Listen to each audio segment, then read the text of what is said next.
High, কেমন আছেন সবাই? আজকে আমি আপনাদের দূরত্ব এবং উচ্চতা নির্ণয় শেখাবো। এই পদ্ধতিতে আপনি অতি সহজেই দূরত্ব এবং উচ্চতা নির্ণয় করতে পারবেন।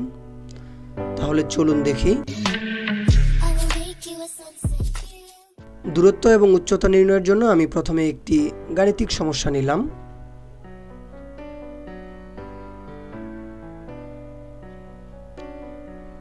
গাণিতিক সমস্যা অনুযায়ী আমি একটি কাল্পনিক চিত্র আঁকলাম, আনুপাতিক চিত্র।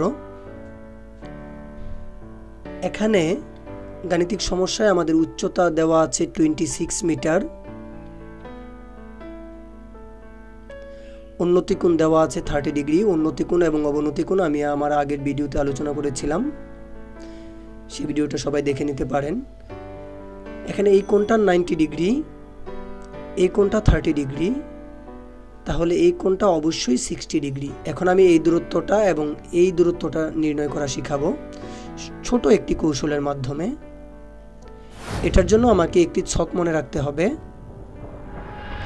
30 ডিগ্রি এর বিপরীত বাহু 1, 60 ডিগ্রি এর বিপরীত বাহু √3, 90 ডিগ্রি এর বিপরীত বাহু 2। এই কৌশলটা মনে রাখতে হবে। এখানে দেখুন 30 ডিগ্রি এর বিপরীত বাহু দেওয়া 26, অর্থাৎ আমি 30 ডিগ্রি এর বিপরীত 1 এর নিচে লিখলাম 26। এখানে 1 কে √3 দিয়ে গুণ করলেই √3 পাওয়া যায়, অর্থাৎ 26 কে √3 দিয়ে গুণ করলেই 60 ডিগ্রি এর বিপরীত বাহুটা পাওয়া যায়, 26√3। অর্থাৎ এখানে এই 60 ডিগ্রি এর বিপরীত বাহু 26√3। এখানে লক্ষ্য করুন 1 কে দ্বিগুণ করা হলেই 90 ডিগ্রি এর বিপরীত বাহু 2 পাওয়া যাচ্ছে, অর্থাৎ 26 কে দ্বিগুণ করলেই 90 ডিগ্রি এর বিপরীত বাহুটা পাওয়া যায়, অর্থাৎ 26 কে দ্বিগুণ করলে পাওয়া যাচ্ছে 52।